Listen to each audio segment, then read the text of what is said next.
21 सितंबर 1945। वो रात जब मैं मरा था। कहानी शुरू होती है रेलवे स्टेशन पर, जहां एक बच्चा अधमरी हालत में बैठा हुआ है। लोग आ जा रहे हैं पर कोई इस पे ध्यान नहीं दे रहा और धीरे धीरे उसकी सांसें शरीर छोड़ रही हैं। ये कहानी है सैता की, जो अभी रेलवे स्टेशन पर दम तोड़ता दिखा। सैता और उसकी छोटी बहन सेत्सुको, जो कि जापान में रहते हैं, अमेरिका और जापान की वॉर की वजह से सैता के घर के पास भी बॉम्बिंग हो रही है। सैता सेत्सुको को लेके सेफ जगह भागता है। ते भागते वो थक के छिप जाता है और तभी सेत्सुको पूछती है, भाई माँ कहाँ है? सैता जवाब देता है, शायद शेल्टर में होंगी, माँ ठीक होंगी। और वो आगे चलते हैं। सैता देखता है सब जगह तबाह हो चुकी है। वहीं एक अनाउंसमेंट होती है, जख्मियों का इलाज स्कूल में हो रहा है। सैता सेत्सुको को लेके जाता है। वहां सैता को पता चलता है कि उसकी माँ बॉम्बिंग का शिकार हो चुकी है, पूरी तरह से घायल है। वो शायद वॉर में इलाज ना मिलने पर मर भी सकती हैं, पर वो सेत्सुको को नहीं बताता। वो उनकी आंटी के घर निशिनोमिया चले जाते हैं।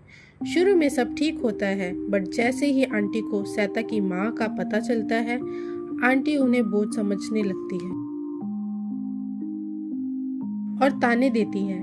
सैता आंटी का घर छोड़ने का फैसला कर लेता है और एक दिन वो दोनों अबैंडन शेल्टर में चले जाते हैं और वहीं शायद उनके लास्ट अच्छे पल होते हैं, क्योंकि अब सब और बुरा होने वाला था। शेल्टर नदी के किनारे जंगल में था। वहाँ बहुत फायरफ्लाइज थी। सेत्सुको बहुत खुश थी।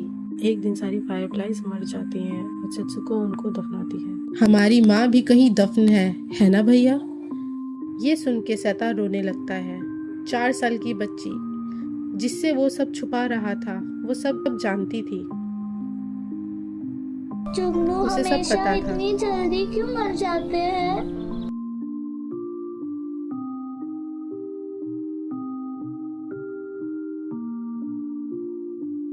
सैता बहुत ध्यान रखता है, बट वॉर में खाने की कमी लाजमी है। उनका खाना खत्म हो चुका था। सैता खेत से चोरी करके कुछ दिन खाना लेके तो आया, पर एक दिन पकड़ा गया और लोगों ने उसे मारा और पुलिस के पास ले गए। सेत्सुको उसके पीछे आई और आपको बोली, बहुत दर्द हो रहा होगा ना? क्या मैं किसी डॉक्टर को बुला कर लाऊं?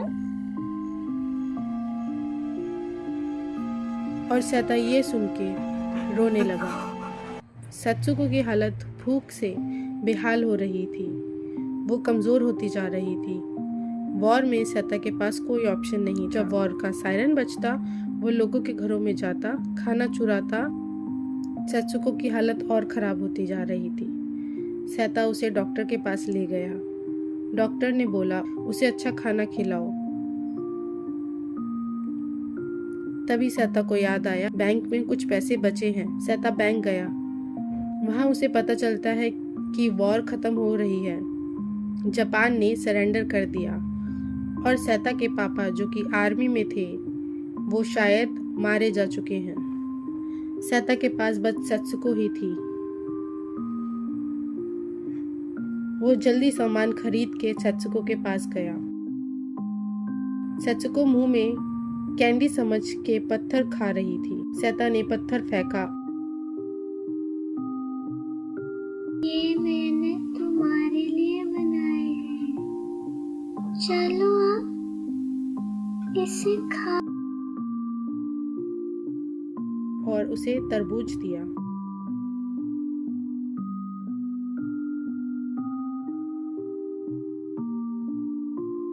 उसने एक बाइट खाई।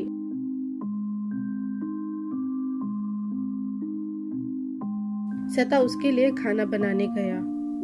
सेत्सुको वो कभी उठी ही नहीं। उसके बाद कभी नहीं उठी। सैता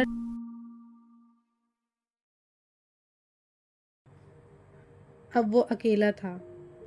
उसने सेत्सुको को विदा किया इस दुनिया से। वो फिर पलट के उस जगह नहीं गया और वो एक दिन रेलवे स्टेशन पर अपनी आंखें सांसें ले रहा था। हाँ, सही समझे, जहाँ से कहानी शुरू हुई थी।